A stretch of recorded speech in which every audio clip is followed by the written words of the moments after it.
Bismillahirrahmanirrahim. ولا تفسدوا في الأرض بعد إصلاحها وادعوه خوفا وطمعا إن رحمة الله قريب من المحسنين.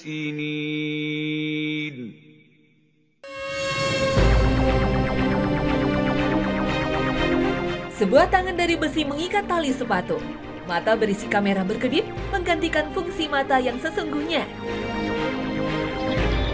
Microchip menempel di dalam telinga buatan. Semuanya menggantikan peran bagian tubuh yang telah Allah Subhanahu wa Ta'ala ciptakan dengan sempurna.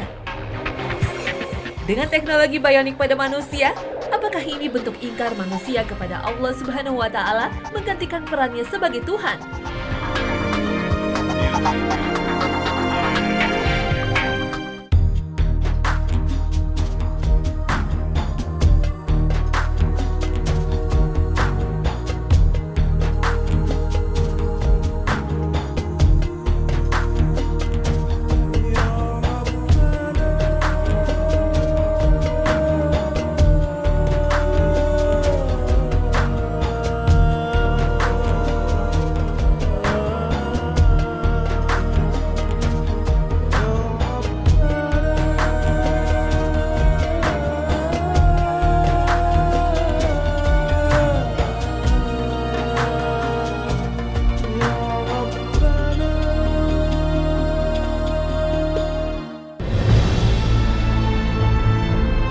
Assalamualaikum pemirsa Hasanah Ensiklopedia Islam Dunia.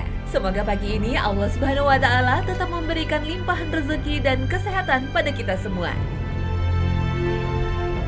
Pria ini keluar dari rumah sakit tanpa memiliki jantung. Untuk memompa darah ke seluruh tubuhnya digantikan jantung buatan, alat mekanis yang fungsinya serupa aslinya. Penerapan alat mekanis menyatu ke jaringan tubuh menggantikan bagian sebelumnya yang mengalami malfungsi. Dinamakan teknologi bionik.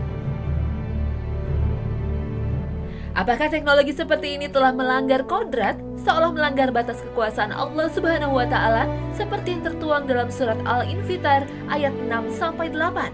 Ya ayyuhal insanu ma gharraka bi rabbikal karim الذي خلقك فسواك فعدلك في أي صورة ما شاء ركبك. Hai manusia, apakah yang telah memperdayakan kamu berbuat durhaka terhadap Rabb-Mu yang Maha Pemurah, yang telah menciptakan kamu lalu menyempurnakan kejadianmu dan menjadikan susunan tubuhmu seimbang. Dalam bentuk apa saja yang Dia kehendaki, Dia menyusun tubuhmu. Al-Quran Surat Al-Infitar ayat 6-8. Dari ayat tadi tidak diragukan lagi bahwa membuat bentuk makhluk adalah merupakan hak Allah Subhanahu wa Ta'ala sebagai pencipta dan pemberi bentuk. Namun mengganti bagian tubuh yang hilang ternyata dibolehkan sebagaimana penggunaan gigi palsu permanen untuk menggantikan gigi yang rusak dan tanggal. Hal ini berdasar dari sebuah hadis riwayat di mana Rasulullah membolehkan seorang sahabat, Urfajah bin As'ad, mengganti hidungnya yang terpotong dalam sebuah peperangan dan menggantinya dengan hidung palsu. Dari Urfajah bin As'ad, ia berkata, "Saat terjadi perang Al-Kulab pada masa jahiliyah, hidungku terluka. Lalu aku mengganti hidungku dari perak, tetapi justru hidungku menjadi busuk. Kemudian Rasulullah SAW memerintahkan agar aku membuat hidung dari emas." Hadis riwayat Tirmizi, Abu Daud, dan hadis ini hasan. Jelas sudah, teknologi bionik dikembangkan untuk mengganti bagian tubuh yang rusak ataupun hilang dibolehkan sebagai bagian dari pemulihan atau penyembuhan.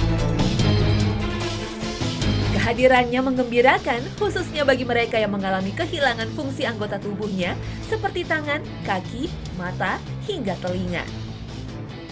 Mereka yang kehilangan lengannya saat ini bisa digantikan oleh lengan bionik. Dikembangkan oleh para peneliti dari École Polytechnique Fédérale de Lausanne, Swiss, tangan bionik ini akan disambungkan langsung kepada sistem syaraf yang berasal dari elektroda yang dijepit pada syaraf utama lengan. Sehingga tangan bionik tak hanya dapat digerakkan, tetapi juga memberikan sensasi sentuhan pada penggunanya. Sebuah perusahaan yang mengembangkan teknologi prostetik bernama Touch Bionic meluncurkan sebuah tangan bionik disertai dengan aplikasi smartphone yang dapat mengontrol tangan bionik tersebut. Tangan bionik yang bernama iLimb Ultra Revolution ini dapat memberikan berbagai pola gerakan tangan bionik hanya dengan satu sentuhan pada layar smartphone yang telah memiliki aplikasi pendukung tangan bionik iLimb tersebut. Ada pula teknologi exoskeleton yang dapat membantu orang lumpuh mampu berjalan. Alat ini dibuat untuk menyangga tubuh dan berintegrasi dengan gerak tangan dan kaki. Selain tangan, sebuah kaki bionik pun dikembangkan di Universitas Vanderbilt dan memungkinkan pasien amputasi berjalan tanpa karakteristik kaki buatan konvensional. Perangkat ini menggunakan kemajuan terbaru dalam komputer, sensor, motor listrik, dan teknologi baterai untuk memberikan kemampuan bionik, yaitu mengoperasikan secara serempak lutut dan sendi pergelangan kaki dengan sensor yang memantau gerak penggunanya. Kaki baru ini memiliki mikroprosesor yang diprogram dengan menggunakan data untuk memprediksi apa yang coba dilakukan oleh penggunanya dan mengoperasikan perangkat dengan cara yang memfasilitasi gerakan-gerakan tersebut. Kaki bionik Vanderbilt dirancang untuk kehidupan sehari-hari. Ini membuatnya secara substansial lebih mudah bagi pasien amputasi untuk berjalan, duduk, berdiri, dan naik turun tangga dan berjalan di tempat landai. Penelitian telah menunjukkan bahwa pengguna yang dilengkapi dengan perangkat ini secara alami berjalan 25% lebih cepat pada permukaan bertingkat daripada ketika mereka menggunakan kaki palsu biasa. Itu karena mereka membutuhkan energi 30-40% lebih rendah. Bagi mereka yang bermasalah dengan pendengaran, penemuan telinga bionik diharapkan akan menjadi sebuah solusi. Ilmuwan telah menciptakan sebuah telinga bionik dengan membuat rumah siput atau cochlea yang berfungsi mengubah gelombang suara menjadi sinyal elektrik yang dimengerti otak dengan menggunakan teknologi chip elektronik. Bagian dalam rumah siput terdiri dari 3 bagian ruangan berisi cairan dipisahkan oleh 2 membran tipis, yang satunya berfungsi sebagai penggetar. Permukaan dari membran ini ditutupi oleh 10.000 serat serupa rambut yang bergetar apabila gelombang suara tertentu melewatinya. Pada rumah siput, ujung dari membran penggetar yang letaknya paling dekat dengan gendang telinga menyempit dan dipenuhi dengan serat-serat pendek dan kaku. Sedangkan ujung satunya oleh serat-serat yang lebih panjang dan fleksibel. Perbedaan ini memungkinkan membran untuk memisahkan dan mengirimkan suara berdasarkan frekuensinya. Versi mekaniknya hampir serupa dengan ukuran aslinya. Untuk membuat alat ini, para ilmuwan menggunakan teknik bernama reaksi penempelan ion. Model ini juga menggunakan minyak silikon yang meniru cara telinga manusia memisahkan frekuensi. Walaupun rumah siput elektronik ini dapat menangkap frekuensi yang sama, tetapi yang aslinya tetap tidak tertandingi dalam hal penyaringan frekuensi, kemampuan untuk mengenali suara yang sama pitch-nya. Ini diakibatkan oleh sel-sel di bagian luar dari rambut dan silia yang fungsi sebenarnya masih belum diketahui. Dan yang paling menarik adalah penemuan mata bionik yang mampu membuat seseorang yang mengalami kebutaan mampu melihat lagi. Salah satunya adalah mata bionik Argus 2 Retina Prosthesis System. Argus 2 sendiri telah disetujui di Eropa dan telah diimplankan kepada pasien. Para peneliti sendiri telah melakukan prosedur tersebut kepada lebih dari 60 pasien dengan hasil bervariasi, namun dengan hasil yang positif. Argus 2 dirancang untuk melawan efek dari retinitis pigmentosa, sebuah kondisi genetik yang menyebabkan fotoreseptor di dalam mata berhenti berfungsi, sehingga mengakibatkan kebutaan. Sistem yang digunakan mata bionik ini terdiri dari susunan elektroda kecil yang ditanamkan di retina dan sepasang kacamata dengan kamera mungil. Kamera tersebut akan menyuplai gambar ke elektroda yang menggantikan fungsi sel fotoreseptor yang rusak.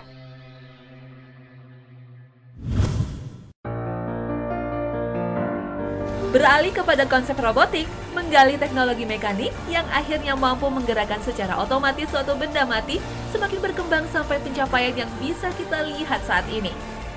Salah satunya adalah robot humanoid. Humanoid merupakan robot yang dibentuk menyerupai tubuh manusia yang dibuat untuk banyak tujuan, antara lain sebagai robot uji coba, bahan praktek gerak, membantu pekerjaan manusia, dan tujuan-tujuan lainnya. Robot ini juga memiliki kepala, batang tubuh, 2 tangan, dan 2 kaki. Teknologi humanoid ini juga memiliki wajah yang dibuat semirip mungkin dengan wajah manusia dan memiliki organ seperti mata, hidung, dan mulut walau tidak berfungsi. Membuat robot menyerupai makhluk hidup seperti hewan dan manusia tentunya menimbulkan sebuah pertanyaan. Apakah ini sama halnya dengan membuat lukisan ataupun patung sebagai penggambaran makhluk hidup? Seperti yang disabdakan Rasulullah, menggambar atau membuat bentuk yang menyerupai makhluk hidup ciptaan Allah Subhanahu wa Ta'ala tidak diperkenankan. Bersumber dari Ibnu Abbas radhiyallahu anhu, ia berkata, "Saya mendengar Rasulullah bersabda, setiap orang menggambar berada di dalam neraka, di mana setiap gambar yang pernah dibuatnya itu diberi nafas dihidupkan, kemudian menyiksa orang yang menggambarnya di dalam neraka jahanam." Ibnu Abbas berkata, "Apabila kamu harus terpaksa menggambar, maka gambarlah pohon, sesuatu yang tidak bernyawa." Hadis riwayat Bukhari Muslim. Dan satu lagi, hadis bersumber dari Abu Hurairah radhiyallahu anhu. Ia berkata, "Saya mendengar Rasulullah bersabda, siapa yang lebih zalim daripada orang yang mencoba-coba untuk menciptakan seperti ciptaanku? Cobalah mereka menciptakan sebutir jagung, atau cobalah mereka menciptakan sebutir biji-biji tumbuhan, atau cobalah mereka menciptakan sebutir gandum." Hadis riwayat Bukhari dan Muslim, muttafaqun ilaihi. Namun dari hadis tentang larangan meniru ciptaan Allah Subhanahu wa Ta'ala, apakah secara mutlak manusia ini tidak boleh meniru ciptaannya? Tentu saja kita perlu sedikit lebih cerdas dalam memahaminya. Sebab di dalam Al-Quran justru banyak sekali anjuran dan himbauan kepada manusia untuk merenungkan ciptaan Allah Subhanahu wa Ta'ala. Tujuannya selain untuk merasakan kekuasaannya, juga untuk mengambil ibrah atau pelajaran dari isyarat yang ada. Dan begitu banyak kemajuan teknologi yang kita temukan di abad ini yang berawal dari meniru ciptaan Allah Subhanahu wa Ta'ala. Pesawat terbang tidak akan ditemukan kecuali manusia meniru prinsip burung-burung yang bisa terbang. Kapal selam tidak tercipta kecuali setelah manusia mempelajari dan meniru prinsip-prinsip yang terdapat pada makhluk bawah air. Bahkan di dunia kedokteran, kita telah menemukan alat-alat buatan yang bisa diimplan ke dalam tubuh sebagai pengganti fungsi orang yang sudah rusak. Namun semua itu tentu saja bukan dengan maksud menandingi ciptaan Allah Subhanahu wa Ta'ala. Sebaliknya, Allah Subhanahu wa Ta'ala sendiri yang memerintahkan manusia untuk menciptakannya dengan cara melihat, memperhatikan, dan tentunya meniru apa yang telah Allah Subhanahu wa Ta'ala ciptakan sebelumnya. Seperti dalam Al-Quran surat Al-Ghasyiyah ayat 17. Maka apakah mereka tidak memperhatikan unta, bagaimana dia diciptakan? Al-Quran surat Al-Ghasyiyah ayat 17. Jadi, larangan meniru ciptaan Allah itu bukan dipahami bahwa manusia tidak boleh melakukan penelitian atau inovasi dan penemuan ilmiah lainnya. Dan robot-robot hingga manusia dengan organ bionik tentu diciptakan bukan dengan maksud untuk menentang dan menandingi ciptaan Allah Subhanahu wa Ta'ala. Robot-robot itu diciptakan justru untuk membantu pekerjaan manusia. Dan robot boleh dibuat selama tidak sungguh-sungguh menyerupai makhluk hidup ciptaan Allah Subhanahu wa Ta'ala. Nah, sekarang mari kita lihat sampai sejauh mana perkembangan teknologi robot di dunia saat ini. Perkembangan robot humanoid bisa dibilang cepat. Teknologi yang dipergunakan juga semakin hari semakin canggih. Robot humanoid pertama yang menggunakan teknologi masa depan adalah robot Ashimo, yang perkembangannya terus diperbarui setiap tahunnya.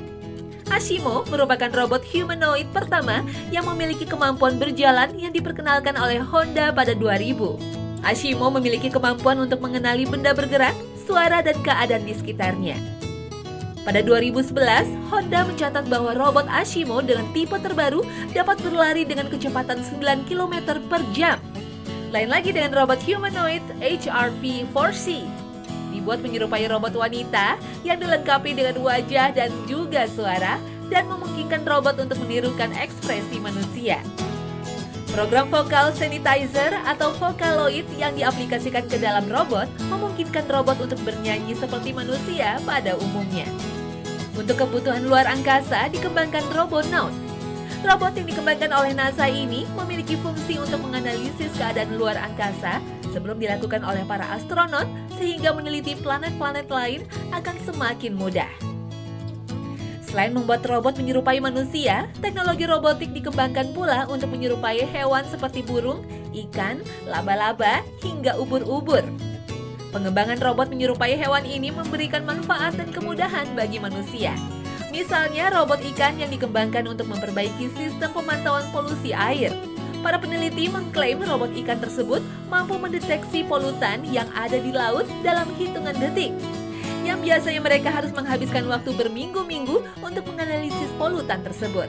Bila diproduksi massal, robot ikan ini dijual dengan harga $31.600 per unit.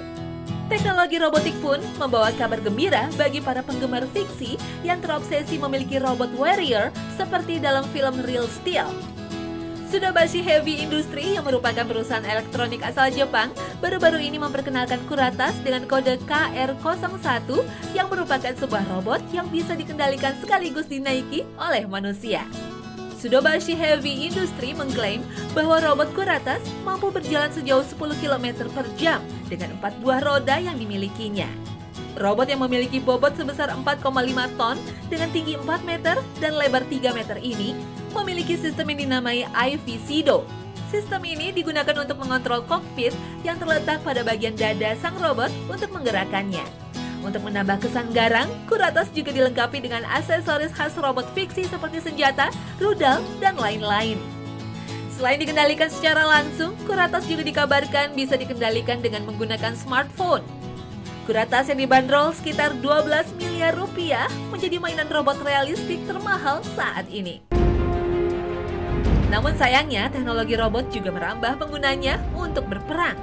Munculnya teknologi neuroscience yang diaplikasikan dalam mainan seperti Mindflake mampu memanfaatkan gelombang otak sebagai alat kontrol. Teknologi ini telah menarik minat pembeli dari kalangan pihak militer untuk memakai dan mengembangkan teknologi tersebut. Ada juga teknologi drone yang diandalkan mendukung peralatan perang dari jarak jauh sekaligus dianggap mampu meminimalisasi jumlah korban manusia. Namun teknologi drone yang diterapkan ke pesawat tanpa awak justru dikhawatirkan akan beresiko membawa dunia ke sebuah babak baru dalam kejahatan perang. Padahal Allah Subhanahu wa Ta'ala telah memperingatkan manusia untuk tidak berbuat kerusakan di muka bumi. Dan janganlah kamu membuat kerusakan di muka bumi sesudah Allah memperbaikinya. Dan berdoalah kepadanya dengan rasa takut tidak akan diterima dan harapan akan dikabulkan. Sesungguhnya rahmat Allah amat dekat kepada orang-orang yang berbuat baik. Al-Quran Surat Al-A'raf ayat 56.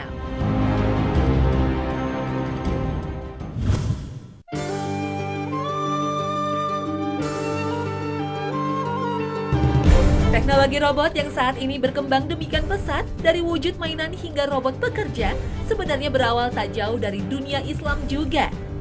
Semuanya ini sebenarnya berawal dari peradaban Islam di era keemasannya. Pada abad ke-13 Masehi, dunia Islam sudah menggenggam teknologi robot. Insinyur Muslim di zaman kekhalifahan sudah mampu menciptakan robot mirip manusia. Pencapaian itu sekaligus mematahkan klaim Barat yang kerap menyebut Leonardo da Vinci sebagai perintis teknologi robot. Da Vinci baru merancang pembuatan robot pada 1478. Itu pun baru berbentuk desain di atas kertas. Sedangkan insinyur Muslim yang sangat brilian Al-Jazari sudah berhasil merancang berbagai bentuk robot pada awal abad ke-13 Masehi. Atas dasar itulah, masyarakat sains modern menjulukinya sebagai Bapak Robot. Peradaban Islam lebih maju 3 abad dalam teknologi robot dibanding Barat. Teknologi automata yang dikembangkan Al-Jazari mencapai 50 jenis, dan semuanya ditulis dan digambarkan dalam kitabnya yang sangat legendaris. Al-Jami Bain Al-Ilm Wal-Amal Al-Nafi fi Sinat Al-Hiyar, atau The Book of Knowledge of Ingenious Mechanical Device. Karyanya ini berisi tentang teori dan praktek mekanik. Dalam kitab itu, Al-Jazari membeberkan secara detail beragam hal terkait mekanika. Robot yang diciptakan Al-Jazari terdiri atas 2 penabuh drum, seorang peniup harpa, dan pemain suling logam itu diciptakan untuk menghibur para tamu kerajaan dalam acara jamuan minum. Al-Jazari mengembangkan prinsip hidrolik untuk menggerakkan mesin yang di kemudian hari dikenal sebagai mesin robot. Robot penabuh drum yang dirakit Al-Jazari dapat memainkan beragam irama yang berbeda-beda. Selain robot yang memainkan alat musik, Al-Jazari juga berhasil menciptakan sebuah robot pramusaji berbentuk manusia yang bertugas untuk menghidangkan air, teh, atau minuman lainnya. Minuman disimpan dalam sebuah tank dengan penampung air. Dari penampung itu, air dialirkan ke dalam sebuah ember dan setelah 7 menit mengalir ke sebuah cangkir. Setelah itu, robot itu mengeluarkan minumannya. Penemuan penting lainnya yang tak kalah menarik adalah pencuci tangan otomatis dengan mekanisme pengurasan. Mekanisme yang dikembangkan Al-Jazari itu kini digunakan dalam sistem kerja toilet modern. Robot pencuci tangan otomatis itu berbentuk seorang wanita yang berdiri dengan sebuah baskom berisi air. Ketika seorang pengguna menahan tuas, air akan mengering dan robot wanita itu akan kembali mengisi baskom dengan air. Robot lainnya yang dikembangkan Al-Jazari adalah air mancur burung merak. Robot ini berfungsi sebagai pengganti pembantu atau pelayan. Robot ini memudahkan orang saat membersihkan tangan karena robot burung merak itu akan menawarkan sabut dan handuk secara otomatis. Al-Jazari juga membuat sebuah jam gajah dengan proses mekanis yang luar biasa. Bagian perut gajah tersebut ternyata merupakan sebuah tangki berisi air dengan ukuran volume tertentu. Terdapat sebuah mangkuk air berperforasi yang bekerja menggunakan prinsip Archimedes sehingga mangkuk tersebut berisolasi di sekitar tepinya dan tidak tenggelam secara vertikal. Mangkuk yang mengembang pada tangki air tersebut memiliki sebuah lubang kecil yang secara bertahap terisi dengan air. Lambat laun, mangkuk ini akan secara bersamaan tenggelam dan miring. Dalam proses tenggelam ini, mangkuk akan menarik 3 buah tali yang terhubung secara mekanis akan mengontrol 30 bola yang akan dijatuhkan satu persatu dari menara atas gajah tepat setiap setengah jam sekali. Bola yang dijatuhkan tersebut akan menyebabkan putaran burung fonik yang berkicau. Selanjutnya, bola tersebut akan menggerakkan sebuah patung yang menyerupai Sultan Saladin ke kiri dan ke kanan. Gerakan tersebut menentukan apakah bola akan jatuh melalui mulut dari salah satu elang yang berada di sampingnya. Selanjutnya, mulut salah satu naga akan menangkap bola tersebut. Berat yang ditimbulkan bola akan menyebabkan naga membungkuk sembari meletakkan bola tersebut pada sebuah vas di belakang Mahout, sang penunggang gajah. Menandai rangkaian proses itu, Mahout akan menggerak-gerakkan tangannya dan bunyi simbal akan terdengar.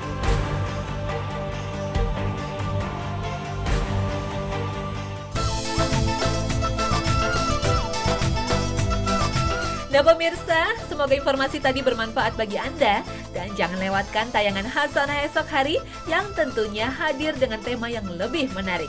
Wassalamualaikum warahmatullahi wabarakatuh.